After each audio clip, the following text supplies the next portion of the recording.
একজন মানুষ চলে গেছেন, কিন্তু রেখে গেছেন এক অগ্নিস্ফুলিঙ্গ, যার শেষ ঠিকানা হতে পারে বিদ্রোহী কবি কাজী নজরুলের পাশেই। এর আগে শহীদ ওসমান হাদির জানাজা হবে জাতীয় সংসদ ভবনের দক্ষিণ প্লাজায়। অংশ নেবেন প্রধান উপদেষ্টা সহ বিভিন্ন রাজনৈতিক দলের নেতারা। জাতীয় পতাকায় মোড়ানো কফিন, নিস্তব্ধতা আর কান্না ভেজা সন্ধ্যা। শুক্রবার বিকেল ৫টা ৪৮ বিমান বাংলাদেশ এয়ারলাইন্সের একটি ফ্লাইটে ঢাকায় অবতরণ করে শরীফ ওসমান হাদির মরদেহ। পরে তার মরদেহ নেওয়া হয় জাতীয় হৃদরোগ ইনস্টিটিউটের হিমঘরে। তার কফিন নেওয়া হবে জাতীয় সংসদ ভবনের দক্ষিণ প্লাজায়। সেখানেই দুপুর ২টায় জানাজা হবে ওসমান হাদির। অ্যান্টি স্লিপারি টেকনোলজি ও সফট টেক্সচার টাইল, নরম ঘাসের স্পর্শ, সাপোর্ট গ্রাস ম্যাট, নান্দনিকতার ছোঁয়া। অংশ নেবেন প্রধান উপদেষ্টা সহ উপদেষ্টা মণ্ডলীর সদস্য, বিভিন্ন রাজনৈতিক দলের নেতা ও ছাত্র জনতা।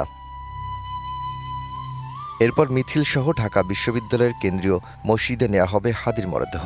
তবে মরদেহ দেখার সুযোগ থাকবে না বলে জানিয়েছে ইনকিলাব মঞ্চ। শৃঙ্খলা বজায় রাখার পাশাপাশি কোনো অনুপ্রবেশকারী যেন সহিংসতার সুযোগ না পায় সে বিষয়ে সতর্ক থাকতে বলা হয়েছে। পরিবারের দাবির ভিত্তিতে জাতীয় কবি কাজী নজরুল ইসলামের কবরের পাশেই ওসমান হাদিকে সমাহিত করা হতে পারে বলে জানিয়েছে ইনকিলাব মঞ্চ। Daud Khan, DBC news, Dhaka.